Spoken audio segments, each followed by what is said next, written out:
Hey, I'm back again with something else. Why would I have a scanner if I've got, I know this is not the best way to hold the radio, if I've got an amateur radio or a GMRS radio, why would I bother to have a scanner with me too? Let's talk about that. Scanners are very specialized, and although you can have your walkie-talkie scan through your programmed frequencies, it's going to do so pretty slowly. If you've ever watched it and waited for it to loop back around through 100 channels, you know it just seems to take forever sometimes. And I say that, I know it's like 5 seconds, maybe 10 seconds, somewhere in that range. But that's still a pretty long time when a scanner is designed to scan through a lot of frequencies as at a speed that's closer to like 75 steps per second. That's pretty quick. I have this one programmed with a lot of public service frequencies around. Used to, you got more traffic on those than you do now. Police, fire, local EMS services, things like that. We used to do more analog. Now they're either trunked or digital trunked. Even though it's a digital system, you know, there are scanners that can monitor them. Although this one um, is not for digital. This one will not monitor APCO 25. This is the GRE PSR-300, I believe was the model on this one. Yeah, PSR-300. I got this a number of years ago. It was a little more expensive than any other radio I had had at the time. And it is because the scanner is designed to go through things really quickly. One of the things that I like about this one is its signal sweeper mode, which you can see here. In signal sweeper, and it's going through bands, and it's covering everything in each of these bands. And so sometimes I've discovered new repeaters or new public service broadcasters in an area just based on this signal sweep. It also has the weather band, so a quick press there gives us chance of rain 70. That for our local weather. Back to signal sweeper mode, and we start with 35 megahertz and work our way all the way up to, I think the highest one it goes is about 1.2 gigahertz. So it covers a lot of range, all of the VHF, UHF local amateur bands, and it does it very quickly. And it's good to have this as a standby to discover new frequencies. I think Uniden calls their feature Signal Stalker or something like that, where you can identify close local signals with this that you might not have found in a reference online, but you can find it by scanning the spectrum, basically. Of course, I know there are a lot of ways to skin that cat now, as they say. SDR, a little software receiver with a graphical display, can show you the whole spectrum a chunk at a time, so you can see where frequencies are. But this is just another tool in the kit.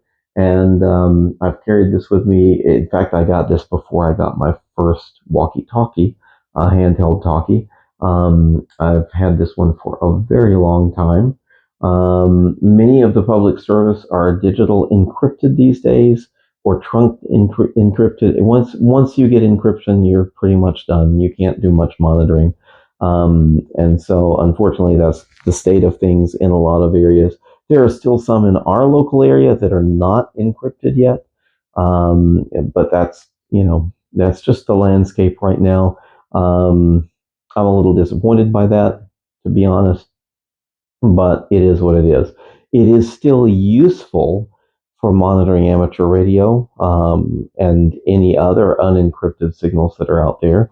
Family radio service, GMRS, amateur radio, CB. This one even goes down into the CB range.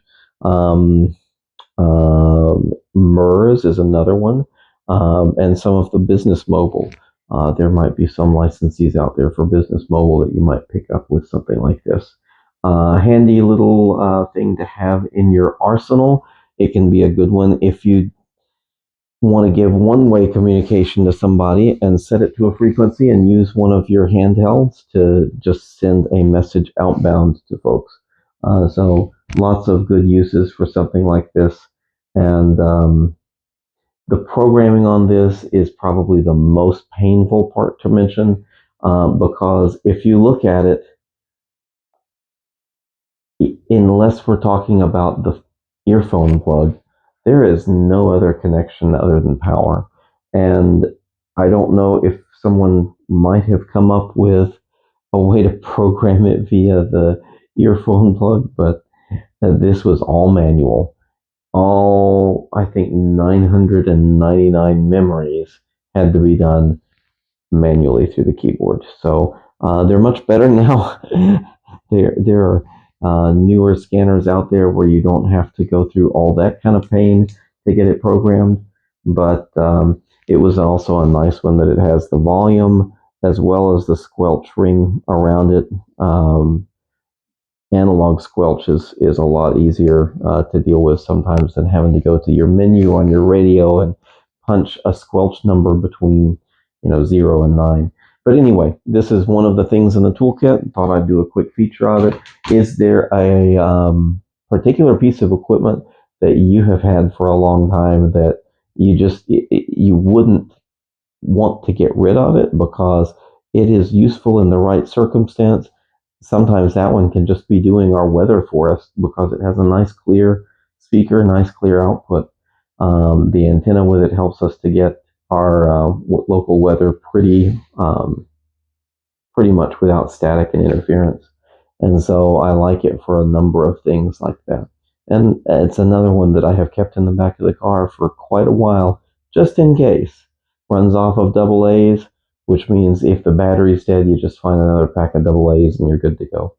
What other equipment do you have like that? Let me know in the comments. Have you used a scanner before? Do you like scanners, or do you feel like they're just not worth the money?